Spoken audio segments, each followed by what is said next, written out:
Hi everyone, thank you for joining us. I am just waiting for everybody to join the room before we start.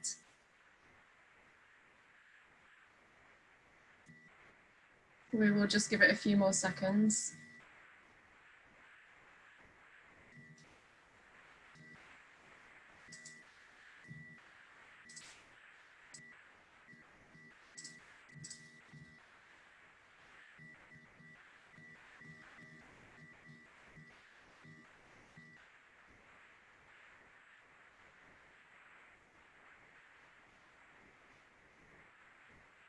Okay, I think we probably have just about everybody.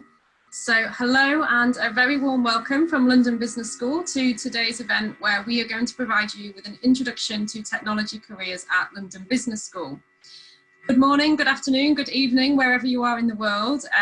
Typically of LBS, I know we'll have a very international group of you joining us today, all perhaps considering an application for our 2020 intakes across any of our degree programs. Likely lots of you will be interested in our MBA program, and therefore we will focus a little bit on that today, as well as our early careers programs, as well as Mastering Finance and our executive programs too. So my name is Charlotte Smith. I am the Senior Global Recruitment Manager at London Business School. If you have been to any of our other events, you may have already seen me, met me, or maybe pre-COVID around the world elsewhere as well. I am delighted to be joined today by David Morris, who is the Head of Tech Careers at London Business School, as well as Giri, who is an MBA 2021 and the Tech Club President.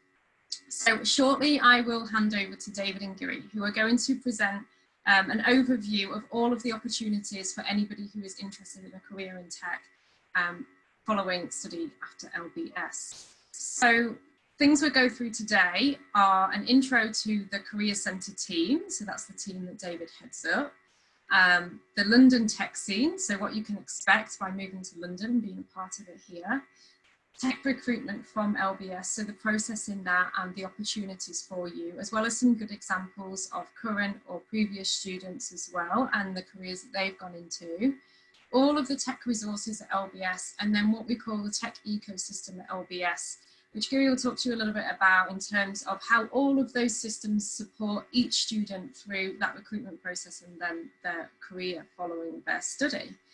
What we will do after that presentation is leave plenty of time for a Q&A session. So you can start to send your questions through at any time on the Q&A box. If you have questions which are really specific to your circumstances, feel free to send them through. We might not go into it in too much detail for your specific circumstance, but what I have done is put a couple of email addresses on there for you, so that if we don't quite touch upon everything that you wanted us to, you can send your questions through to us and the recruitment teams that I look after across the MBA, Master in Finance and Early Careers programs. So we have a generic masters@london.edu is for anybody. And if you're specifically interested in the MBA, then the perfect email address for you will be mba@london.edu. Okay, so without further ado, I am delighted to hand you over to David Morris. Hello everybody and welcome to today's webinar. I've been at school now for over 15 years, looking after lots of different areas, but with the main focus of looking after the growing the technology scene and looking to help students and alumni move into that sector. Within the Career Centre, I mean, the Career Centre has a team of over 50 people. But the tech team itself, there's 3 of us working on that. So myself, who looks after a lot of the big relationships across tech, media, and the VC space. I've also got Anya and Emily on the team, looking after particular areas of fintech, big area of health tech and clean tech as well. So they've joined over the last few years to really help with the growth in this area. So if you do join the programs, you'll have lots of access to us from coaching, working with us on events, and really giving you more information about the different sectors. Feel free to follow on social media where we put different information up there as well. So what do we actually cover? I mean, tech these days literally is everything out there. We cover the traditional sectors around sort of IT services, SaaS, some more of the telecommunications area.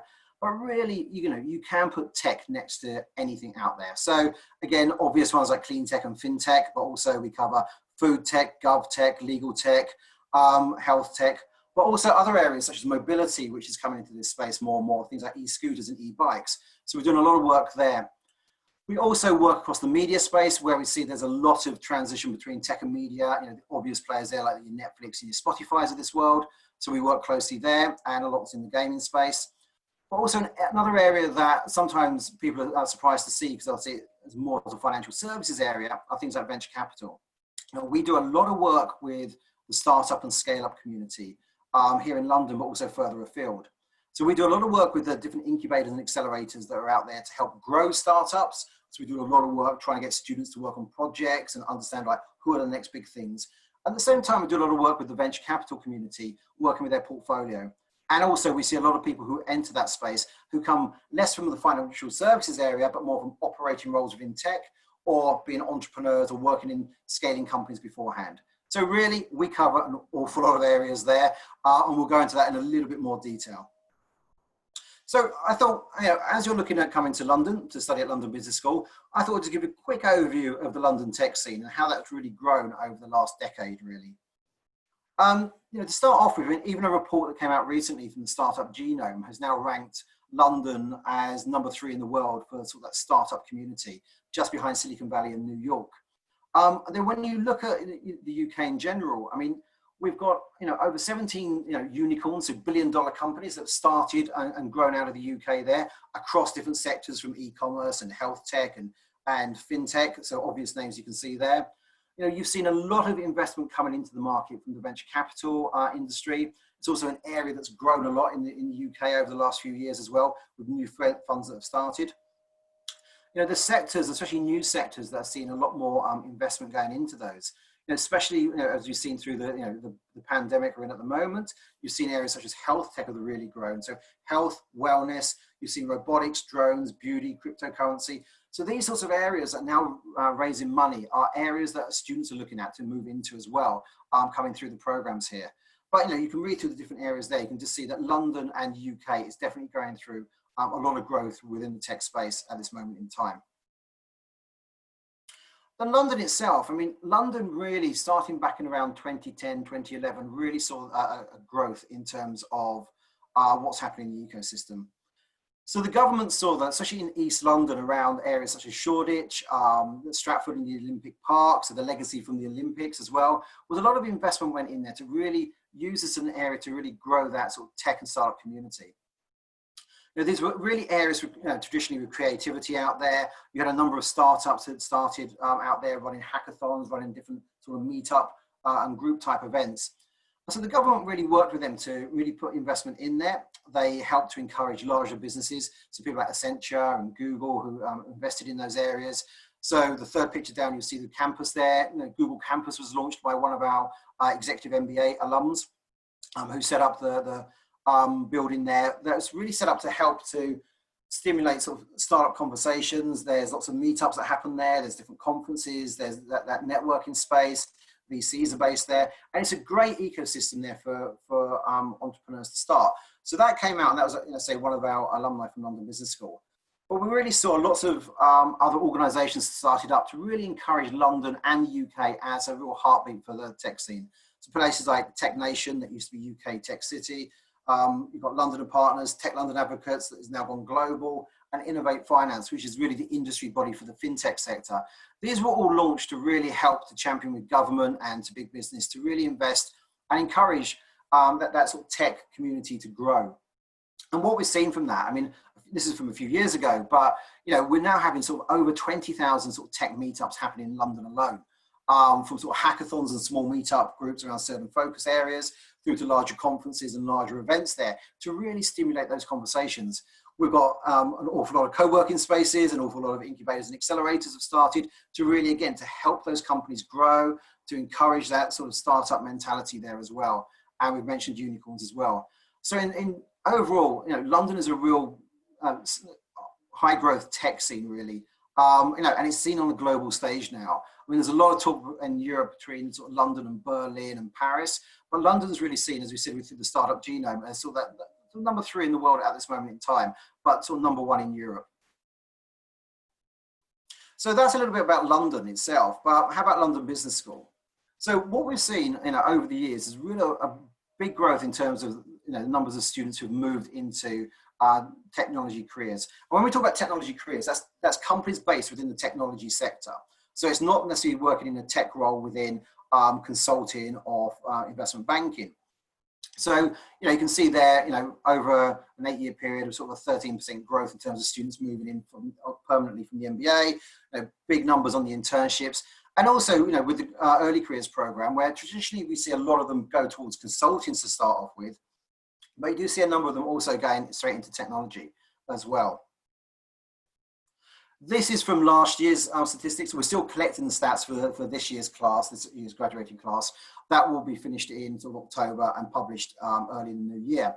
But this gives you a highlight of some of the companies who hired off the MBA program for the 2019 class on a permanent basis. And as you can see, there's a good mixture there of large tech organizations through to smaller sort of startups or scale-ups there. And that's, majority were sort of UK and London, but also we had a lot of students who moved.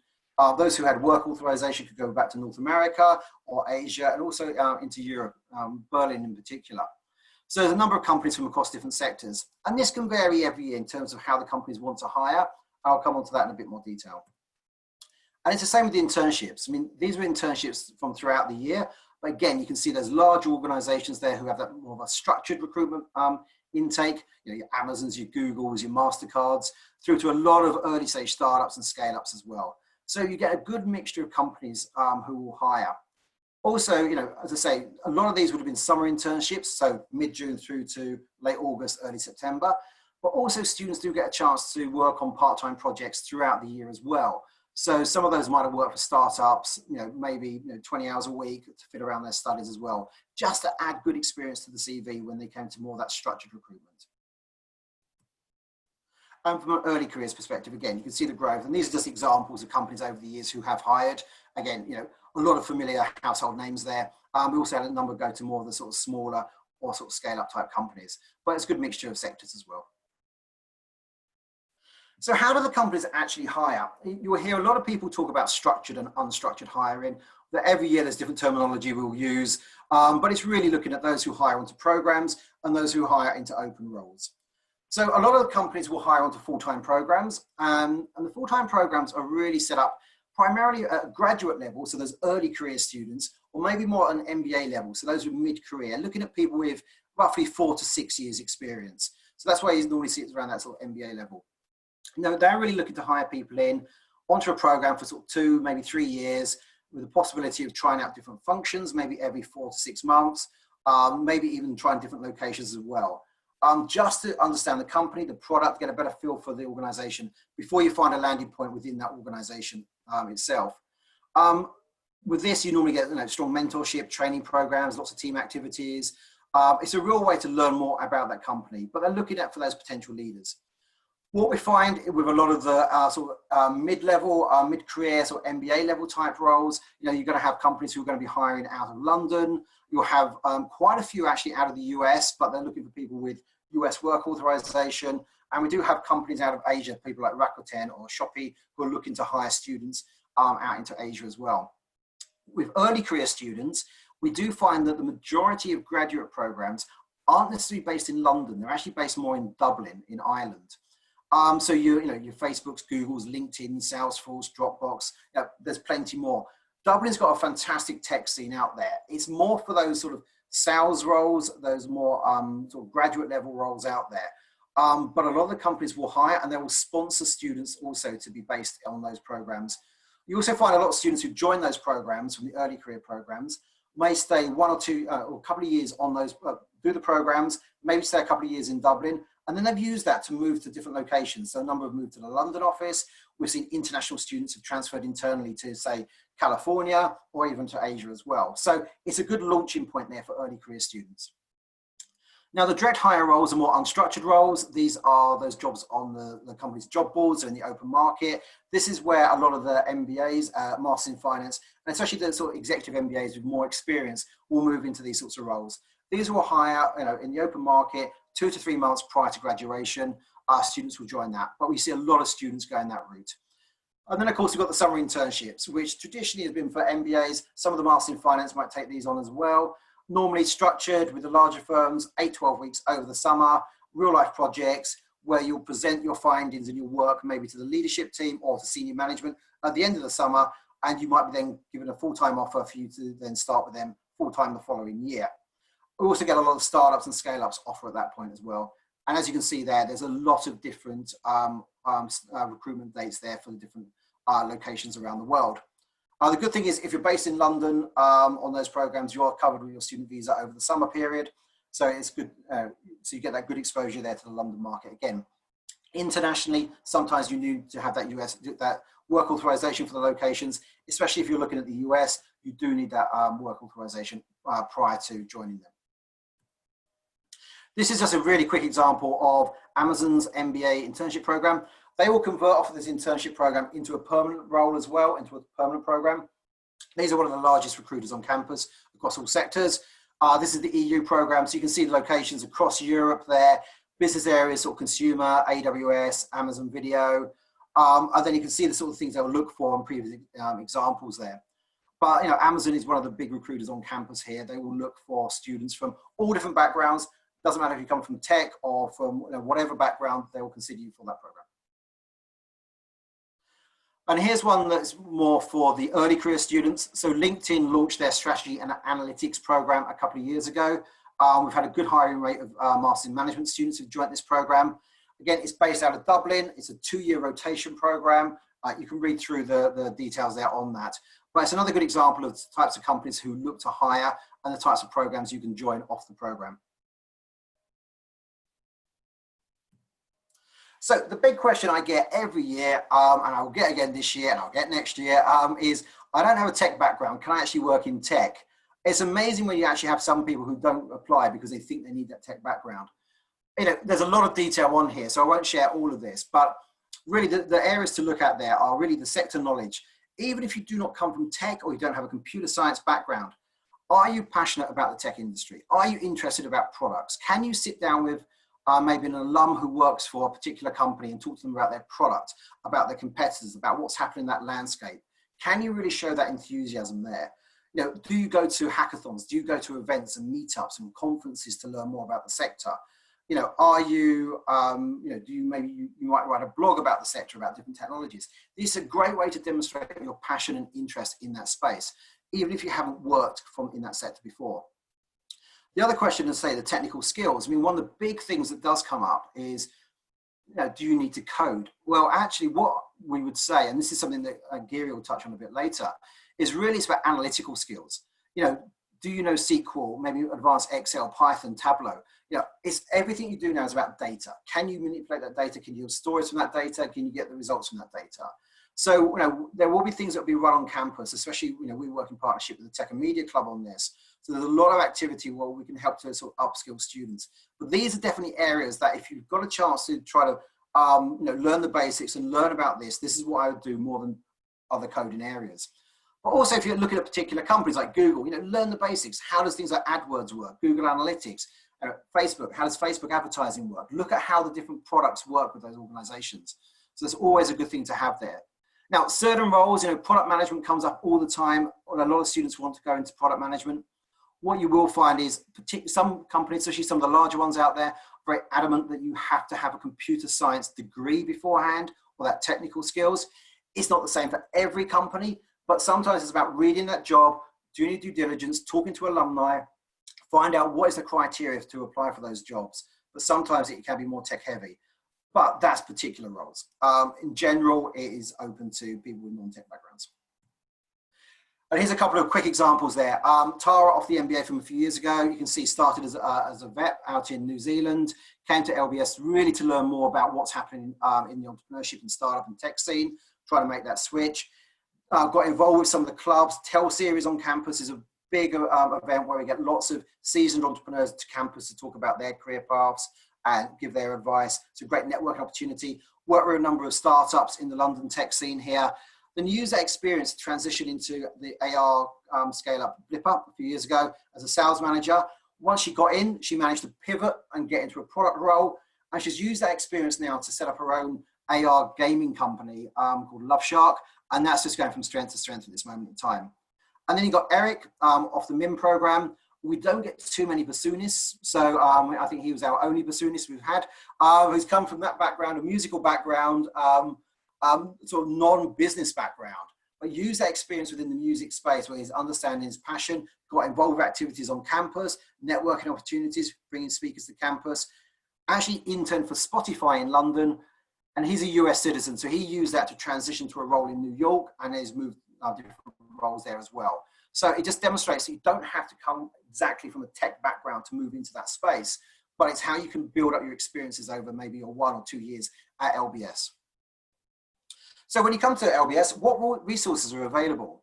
To start off with, we have an awful lot of alumni in the tech space. This is a very, very short snapshot of those, but you can see people at high profile roles within the space. And we have alumni all over the world that, will share roles with us. We do treks out to visit people in different locations. So there's a lot of activity there. But quickly, you've got people like Matt Britton, who runs Google across EMEA. You've got Lars at Balderton Capital, one of Europe's largest VCs. He was, prior to that, one of the early employees at Dropbox and Uber in the Valley as their VP of mobile. You've got Thomas there off the MIM, who after the MIM was one of the co-founders of HelloFresh. So you've got a brilliant track record of alumni moving into this sector. And every year we get more and more going in there. So a good resource for you. We also bring a lot of companies either to campus for recruitment events, or maybe we go to their offices or webinars. This is a snapshot. We had more than this. I couldn't fit them all on there. I go a bit logo crazy after a while. So there's a lot on there, but again, your big players there, obvious ones like Amazon, LinkedIn, Facebook, Google, but a lot of startups and scale ups. One of the companies on there that you won't be able to see because it blurs into every other logo, but somebody like Karma Kitchen, was a small sort of dark kitchen company that came to our careers fair back in February. They've recently raised a couple of $100 million in VC investment. So you have these small startups, and then within months can really grow and have that impact in that industry. So we bring companies to campus for presentations and off-campus events, but also we have careers fairs throughout the year. So in February, we run a sort of general tech careers fair for startups and bigger companies. We get sort of 30, 40 to that. And then we have dedicated fintech, health tech, and clean tech careers fairs. There's also regional careers fairs for Latin America and Asia, which are sector agnostic, but we get quite a few tech firms who also take part in that as well. I won't go on too much about the clubs because we've got Geary here. He runs a tech club, so he'll be able to sell it better than I can. But this just gives different examples of different events that the clubs run here, from speakers through to international treks, so places like Berlin, Dublin, New York, Silicon Valley. There's product conferences. We have the LBS Elevate program, which helps career switchers to move into tech. There's hackathons, there's Launchpad. This is endless. And it's also for anyone who joins the program and the clubs, can help shape that going forward. Geary can give more information. An event I run alongside the students, so we've done this for about 5 years, is NewCo London. It's a 2-day open event across London where startups and scale-ups open their offices for the students from LBS, but also wider afield, and also the general public to go visit them and hear more about those startups. It's a great networking opportunity. It's a great way to learn about products, to learn about, build a network, to understand about the local tech scene. And also it has led to internships and permanent roles as well. And then we also partner with a lot of accelerators and incubators out there. SeedCamp, for instance, is one of Europe's largest seed VCs for venture capital firms. In the past, they've backed people like Revolut, TransferWise. We've been now for about 6 years running a program with them where we actually get about 40 or 50 students in a room with about 15 to 20 of their portfolio companies or their investment, where they're looking to bring in students part-time to work on sort of business type projects for them. And so we bring them all together in one room and they can network and try to create projects and work together. It's great to add experience and skills to the CV going forward. And we also work with similar programs. We've done that with WeWork Labs and a few other organizations as well. And then finally from me, the other thing is on campus, you've got so many students who have worked within the tech space and the tech sector. So a lot of them who might have gone and worked for their internship, 1 or 2 internships, or prior to coming to LBS have worked in that sector. So this is just a snapshot of some of the students. I couldn't fit them all on the slide, of students who have interned in tech over the summer. And they're available for students to meet with during the second year to really talk about career journeys, CV, sort of general advice, but to talk to them about how to move into that space. So you really get a lot of resources when you come to campus, from connections to companies, on campus, getting off campus, meeting with peers, from students to alumni. And, so there's a lot of resources there to really support you on that journey. But from now, I'm going to hand over to Giri, who's going to share more about the tech ecosystem at LBS. Great. So you guys should be able to hear me, hopefully. So yes, really the next step is for me to I'm just going to go through how this all comes together across the various parts of the LBS experience throughout your time here. So David, if we go on to the next slide. So I think there's sort of 4 pillars at LBS. You've got degree education, which is obviously the programs that you guys would apply to and come on in, the MIM, MAM, MBA, etc. And that covers sort of your core and elective courses. The Career Center, which David has touched upon. I run TMC, the Tech and Media Club, which we'll go through in a second, as well as partnering with students, alumni, and folks out in industry. And one of the things that we've been really working on, in particular this year, that David and I have been looking at is how do we offer a very holistic offering for students to succeed in tech and media careers that incorporates all of these 4 elements in a holistic offering. So from this year, we have sort of a cross-school partnership looking at technology careers across all degree programs and bringing in all these elements together and really setting that foundation for a huge range of industry partnerships, research collaborations, technical courses, skill sessions, and so on for all of our incoming students over the coming years. 2 of the key things that we've done in particular this year that we're very thrilled to sort of launch is that we now have a specialization within the MBA degree program called Technology and Analytics, which will give students whole access to a range of electives covering key topics in technology, for example, product management, build up their skills in key data analytics tools such as Python, Tableau, and SQL, expose them to more thought leadership across key sectors in various areas such as AI and machine learning and so on. And all of that will be codified into the degree transcript. So we're very thrilled to sort of launch that specialization as part of the MBA program to augment really that career journey and build up our students' technical and analytical capabilities. And that really drives global industry partnerships. And what we're really doing is linking students, faculty, and industry together, both in terms of the research perspective and in terms of the careers perspective. So all of this comes together in sort of a central steerco that we have for technology that brings all these 4 parts of the LBS experience to really give you guys a great offering and position LBS competitively for technology careers on a global basis. So David, if we go to the next slide.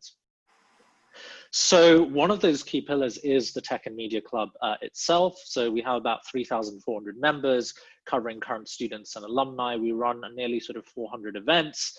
And really the idea of TMC is to build that community to empower students to explore and experience the tech sector, where you're coming in with sometimes a very limited knowledge of what opportunities there are within tech and media.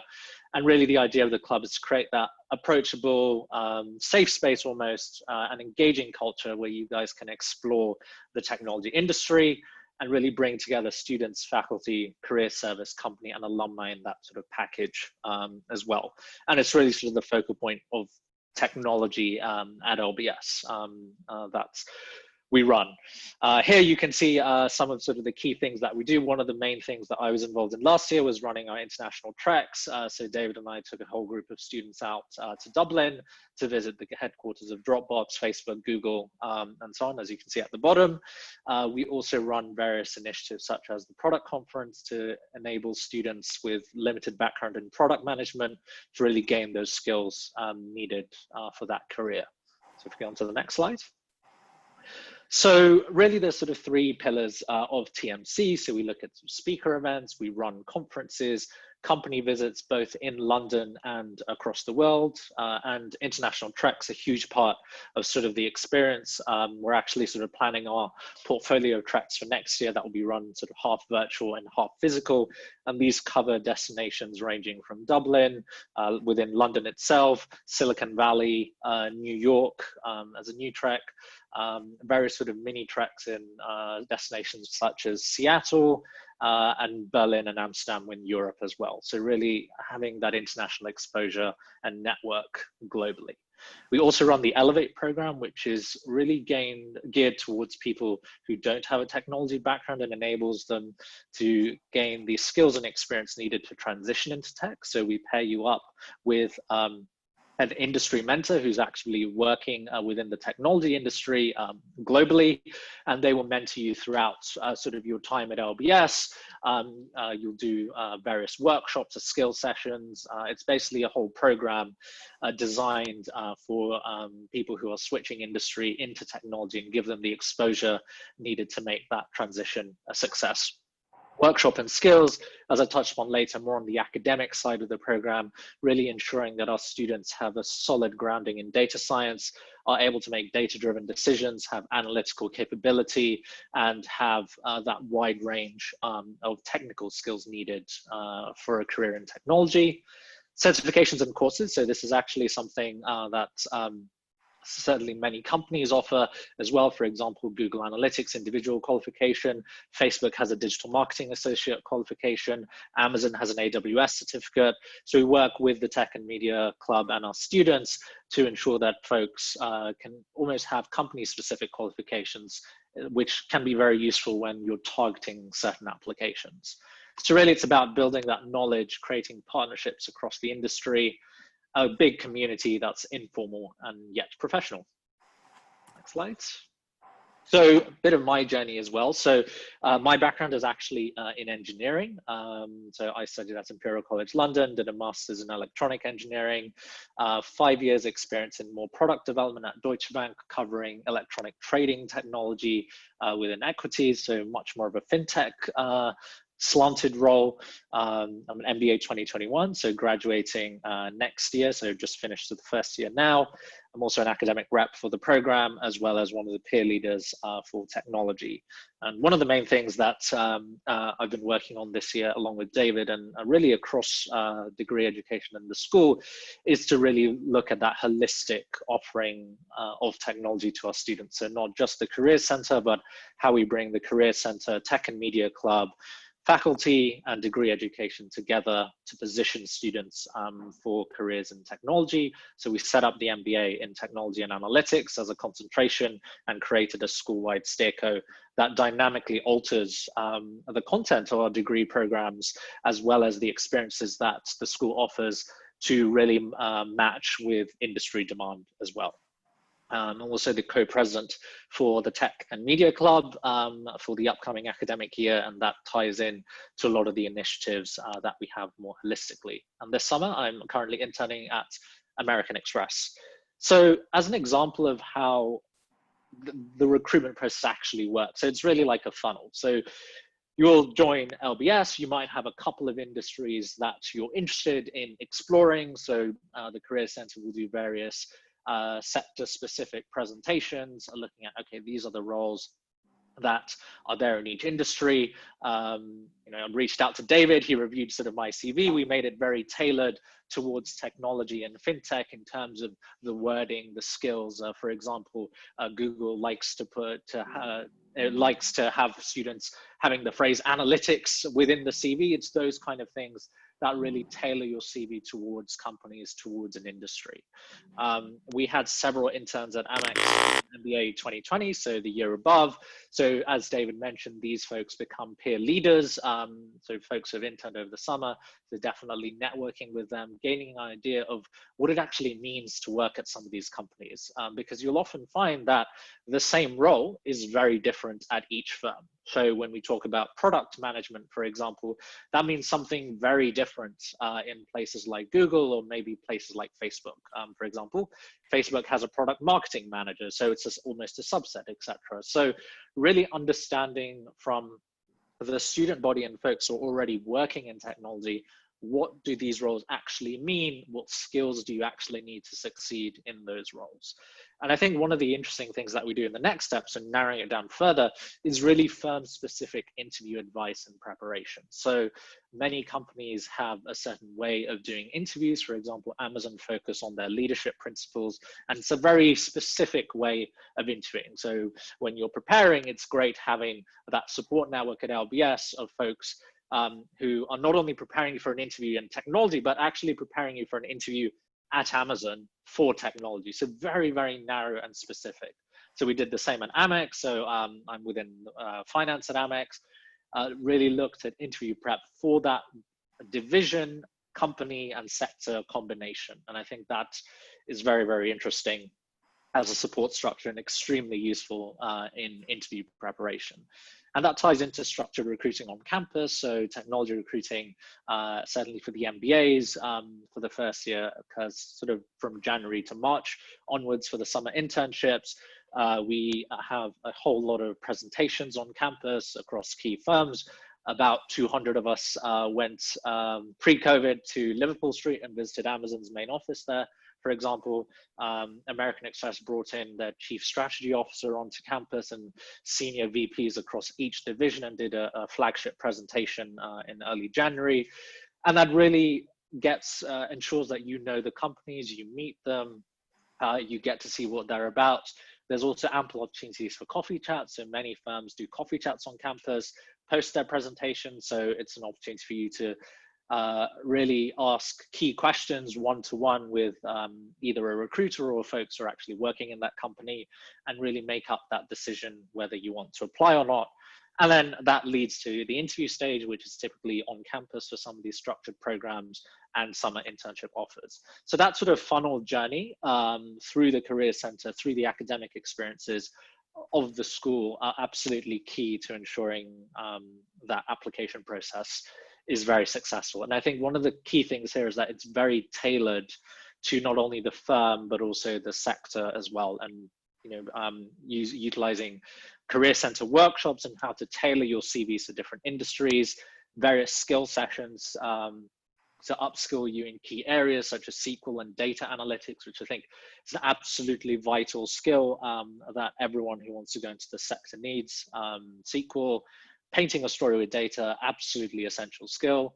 Getting involved to really showcase not only in your CV, but even in interviews that you're excited and passionate about technology. So getting involved in the Tech and Media Club and building that network, not only in industry actually, but also within the school. So understanding what's happening in terms of research, in terms of courses at the school that would be good to take to power careers in technology.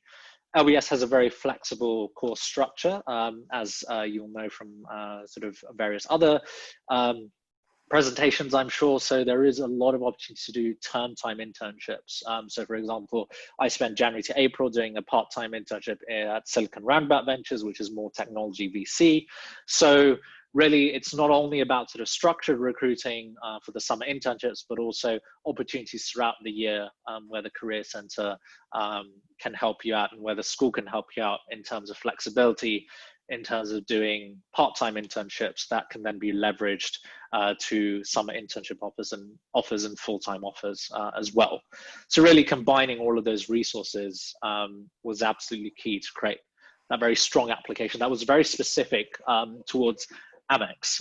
So I think that journey across my past year has been sort of very interesting, and obviously thanks to the help of sort of the Career Center and various teams across the school, been able to make that happen. And what's really exciting for me, sort of talking to you guys, is the initiatives that we put in place for the upcoming academic year, in particular from the Tech MBA concentration to the increased focus on data analytics skills, opening up courses for our students across technology, from product management to machine learning to data science and so on. Really means that it's an exciting time to join LBS and pivot yourself towards tech careers. And that's my story. Thanks, Kiri. Awesome. Perfect. So that leads us really well into our Q&A, and just from Giri's section there are now lots of questions about how do I be club president? So we'll get to those ones a little bit later, but there are some other questions that have been coming through. Thank you everybody who has been so engaged and sent so many, and thank you David and Giri for all of the information that you've provided so far. We've fit a lot into that first 40 minutes. So for the last 20 minutes, I would like to dive into some of these questions that have been asked, and some which have been sort of upvoted, if you like, and therefore become really popular amongst the audience that we have today. Again, just reminding you all that I have added the email addresses there, so that if we don't get to your question today, you can send it through to us, no problem. So a couple of major themes, which we would expect, one being transitioning, the other one product management.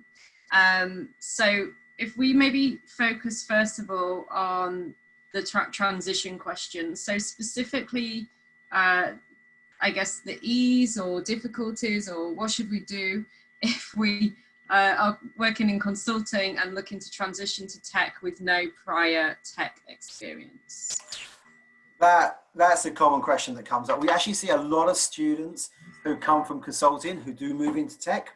And now that could be, within the technology firms, a lot of the times they might hire into their areas such as business operations, which is their internal strategy teams, even things like partnerships, business development. A lot of the roles that they will hire MBAs into are strategic roles.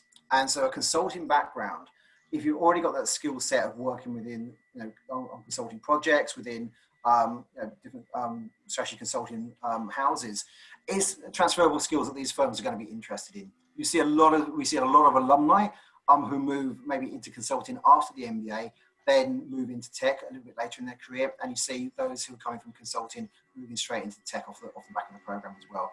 So if you don't have a tech background but you have a consulting background, again, on campus you get involved with these different activities, as Giri's mentioned, through the tech club.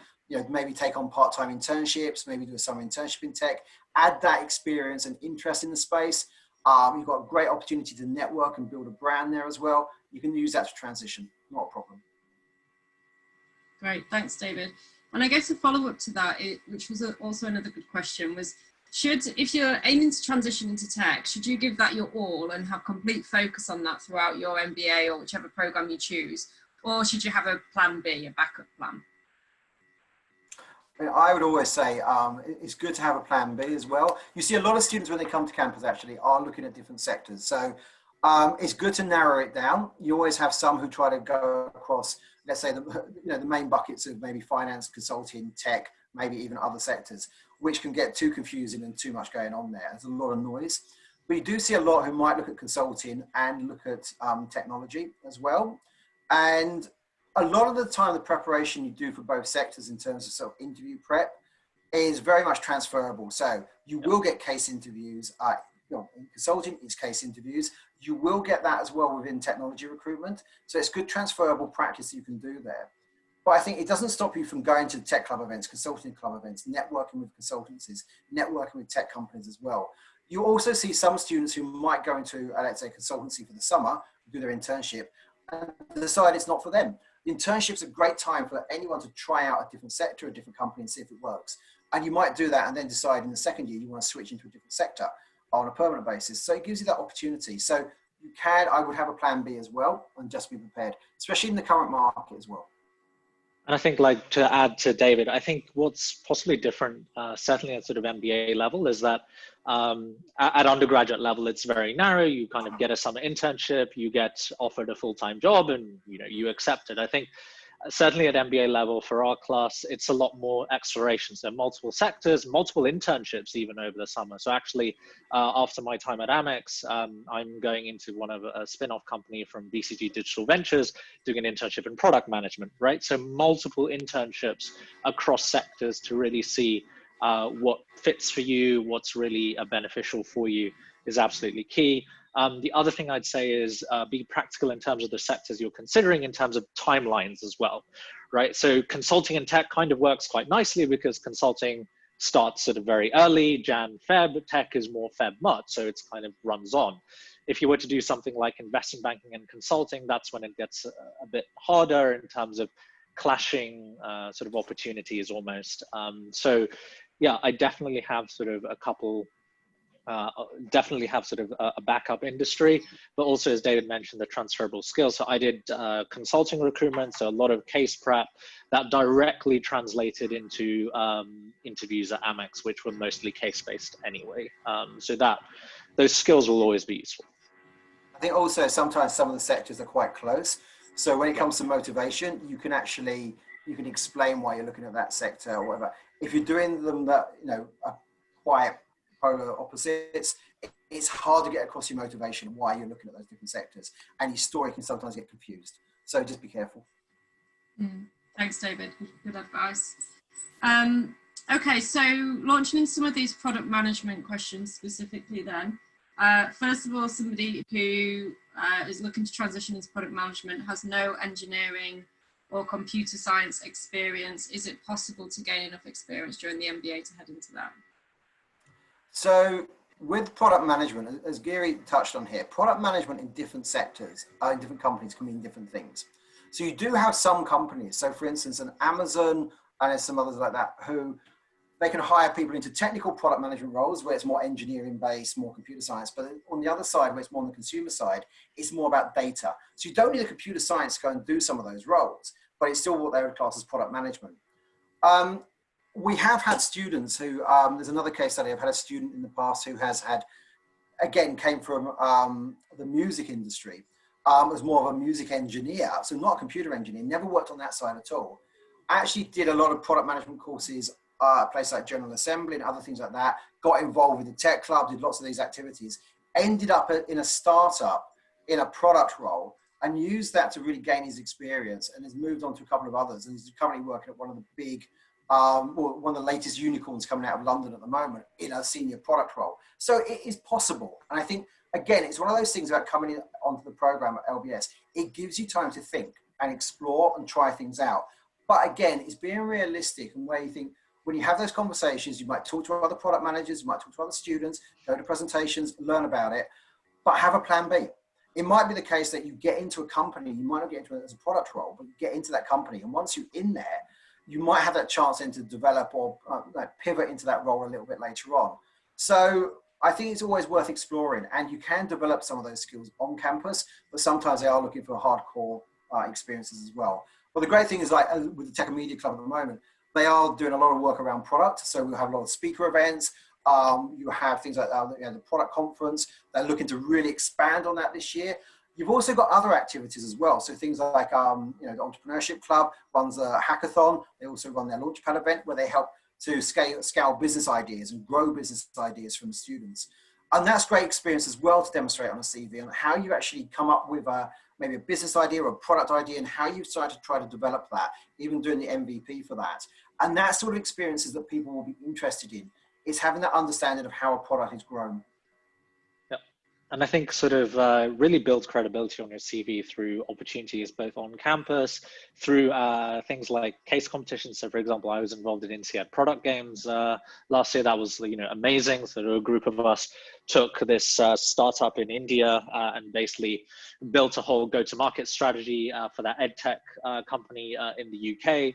So really build credibility on your CV. And I think through the term time internships that are a bit sort of like, it allows you to take risks, right? Like you can spend 4 to 6 weeks working for a firm like in product, see if it's for you, build up your skills in that area. And that really adds credibility on your CV and gives you sort of some of those hard skills that you'll need as well. And I think the other thing to say is like, really look at sort of the role when you apply to companies as well. Sort of a lot of people apply to Amazon just because it's called Amazon, which is fine. But really, I think you'll find that that role and company combination has to be an absolute fit for you and tailor your applications to a role company combination rather than just applying to a company for the sake of it. And I think that advice goes across all sectors as well, not only tech and media. Great, thanks both. This question has just come in since we started the Q&A, but I think it's a good one and one we should look at. How can someone with a strong tech background or something close to tech, so for example, data science, get into a larger leadership role which overarches tech and product or strategy without getting trapped as a tech resource? That's a Sorry, Yes. David. Yeah, as I say, sometimes with that, it's also looking at how the companies hire. So sometimes, some of the companies who have more of a, let's say, structured program, they hire you into that. So it could be a leadership program. It could be I don't know which program this person's looking at. So it could be a graduate program or one of the sort of MBA leadership associate type programs. And with that, it's getting in there, and you will try different roles in that organization. And it doesn't mean that they're going to necessarily put you straight into a role that's what your background is. Now, with some of those, they'll actually put you in opposite roles, so take you out your comfort zone and try you out on that side of things. So it's not always a case of they're going to just put you straight into, you're from data, you're going to go and do a data role or a technical role because that's your background. And I think sometimes, so the bigger firms, there's sometimes that flexibility with that. But again, it's one of those things where you can add to your experience when you're on campus. So taking on other projects, other internships. Sometimes you find with sort of startups or scale-ups, they just sometimes need smart people to come in. And once you get in there, you can develop the idea of the project. You can shape what you want to do with them. But also, once you've gone in there and done a good job, they want to keep you on. So you can develop that further and get that experiences as well. So it doesn't mean that, yes, you might get some companies who do try to fit you straight into the bucket of where you've come from. But actually, there's definitely other avenues for you to go in there and try other things for that. And it's a good way of just adding those experiences on your CV as you go through the programs, and that can help with that. Yeah, and I think from the academic side, what you'll find that when you join LBS is that, so for example, I come from a super technical background. I literally masters in computer science and engineering. What you'll find that when you join LBS is you get a much more holistic view of how business operates, and you start to see how different industries intersect with each other, right? So for example, I'm at Amex and we say it's a financial services company, but honestly, a lot of the industry parallels, as you can imagine with American Express, are with travel and entertainment and travel and leisure. So what are the insights from those industries that you can apply here? So throughout your academic journey through LBS and throughout the network that you build with the folks in the program, you'll gain exposure to so many different industries, so many people at different stages within that industry, that by definition, even though you might have a technical outset, you will start building up sort of almost the so what angle, right? So we're very used to coming in and presenting a set of data if you're very technical and saying, okay, here's the results. Post LBS, you will kind of say, okay, so what does that mean? How can we use that data to drive decision making? How can we use that data to gain market insights or competitive advantage? You will be trained to think in that way during your time at the school. And I think that really augments, that pure academic experience really augments sort of the programming that we have in TMC and the Career Center to help you in that angle. And it's a strong mix of skills, right? So that intersection of business and engineering. So I think that's quite powerful. Yeah, we had another student, he's now an alum, he's in a product role with Scale Up. And he said exactly that when he's gone in there, he can now look at things from a completely different perspective and have a different argument and communicate with people across the business at a different level. Whereas some of his peers who might do a similar role are more on their technical piece. And so he's just using that as a way. And then chances are that they'll be fast tracked as well through that business because you're bringing different things to the table as well. Great, thank you. Okay, let's one more question for MBAs and then maybe let's go into early careers questions a little bit. Something on the internship for the MBA program. David, you showed about 18 of the students in GUI's class who went into internships this summer. Do you know what the stats were in terms of tech internships for this summer? Maybe not this summer now, where we are at the moment. Yeah. Yeah, so we're still collecting data on that, but what I can say is it's looking higher than it was last year. So what we found this year on the internship, it was a really, of course, naturally an extremely challenging year this year. We actually had a lot of new companies who wanted to hire interns this year, but of course, unfortunately, a lot of that got put on hold because of the current pandemic. But the good thing is they're still talking about next year. And actually for next year, I've already got two new big multinationals who want to launch MBA internship programs next year, which is great. But what we found this year was we had a call to answer a lot of the incubators, accelerators and VCs, and we've got a lot of projects coming in from sort of either early stage startups or more scale up. So we've got a lot of smaller companies giving us projects for the summer or internships. Now, some students might, or some people might look at that and think, well, it doesn't give me a brand. But what it gives you is a real hands-on experience of helping a company either work on a real business challenge they've got at this moment in time through a pandemic. How do they grow? How do they keep customers? How they enter new markets? And it's a real great way to demonstrate how you can roll your sleeves up and get stuck into a project. So a lot of bigger organizations, even when it comes to permanent recruitment, do like to see students who have worked within startups and experiences with that, because it shows you can work in a real ambiguous environment where you can roll your sleeves up, get stuck in. You haven't got all the resources to hand. You have to go and scrap for that. And that's what companies are interested in. They want to see that. So yeah, hopefully we'll see a lot of that will come to fruition next year. But at the moment, stats are looking very high for the internships in tech. Great, good stuff. David did mention the internships and how international students can work through the summer on an internship. I had a question about post-study remaining to be employed in the UK following study. One big help with that, I suppose, for those who do not secure sponsorship is a change in UK government visa, which means that all graduate students can now remain for 2 years without requiring sponsorship. It was previously 4 months and it is now 2 years. So that is good to know for anybody on the call. Okay, a question about companies who are in the intersection of tech and media. So for example, Netflix. Do LBS students go into roles with companies such as Netflix? Yeah, so Netflix is an interesting one. So this year they launched an MBA internship program that they were hiring for primarily for the US, Japan and Netherlands. So that was the first time they launched that. So we're hoping that we can grow on that this year. We didn't have anyone, we got people at final round, but we didn't get anyone who joined the program. It's quite a small program. So what we find with some of these companies, people like Netflix, Spotify, they actually do a lot of their hiring out of the US. In Europe, their HQs are really like Spotify, Sweden. With Netflix, it's still in Amsterdam. They're moving a lot of the operation, or meant to be moving a lot of the operation to London.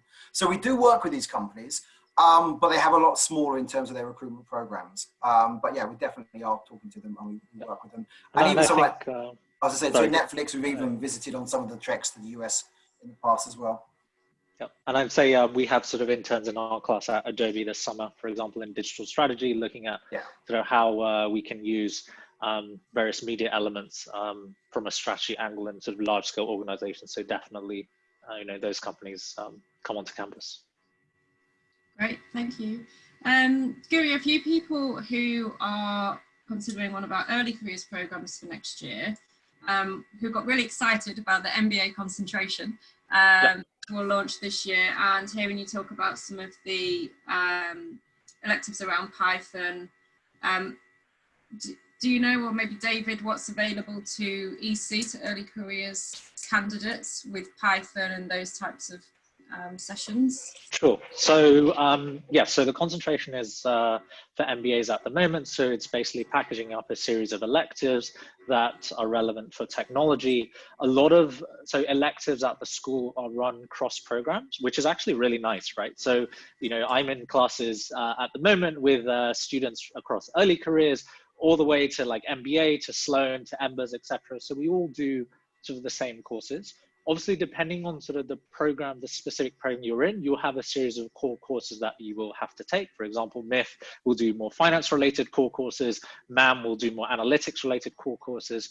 But any elective really is opened up more broader across the school. So you will have access to a lot of these technical opportunities. Anything that we run in Tech and Media Club is always cross-program. So more of the Python, the SQL, the Tableau, these kind of sessions, such as like Google Analytics, Facebook, AWS, etc., as well as sort of the Elevate mentorship program, all of that is always run cross-program. So you'll have opportunities, irrespective of whichever program you join, to have this technology-related programming on the academic side. We've just solidified that further in the MBA to start with from this year. Great, thank you. Guri, staying with you then, like I said, we've got 1 minute left, lots of excitement around Tech and Media Club, and how can I be a part of it? What is that like when once you join LBS? How do students get involved in clubs? So I think one of the key things is to demonstrate interest and passion for any sector or club that you're interested in, right? So, you know, at the start, I knew I love traveling, like very interested in technology. So I actually applied for an EXCO role in Tech and Media Club to lead international treks. That's how I met David. That's how we sort of took a whole bunch of students out to Dublin to visit all these tech firms. It's a lot of fun. If you guys haven't sort of, you know, taking a team of sort of 30 students running around Google and Facebook, it's a lot of fun, and really demonstrating that interest and building up your own credibility, both within your peer group and within the school. And it's why, for example, we've been able to do a lot of the impactful initiatives that we've done, such as the tech concentration, because I think a lot of it is to really think about, and you know, I think this is more general application advice for any program at LBS. Think about your impact on the school, what you're going to bring to the classroom, what you're going to bring to your peer group, and what you're going to bring to the school holistically. And if you look at your impact across those 3 levels of the school and really think about what you want to add to the LBS experience, that will really put you in good stead. And everyone will be really excited about the stuff you're doing, and you'll build up your sort of network organically through that. But yeah, so all like EXCO applications for clubs and societies usually happen sort of on campus in early September for any incoming year. Great, thanks, Gary. I think we have to wrap up. We are 1 minute over now, but thank you both so much for all of your perspectives and insights and to the fantastic opportunities around tech and media at LBS. To all of you for joining us and asking questions, thank you so much for being so engaged. It was great to get to see so many of you here. I have popped in the chat box the link to the events calendar, so that if you would like to come along to more events, meet more students and more of our Career Centre team in the future, you can check them out and get yourselves registered. Thank you so much for joining us. Take care and see you soon. Thanks very much, guys.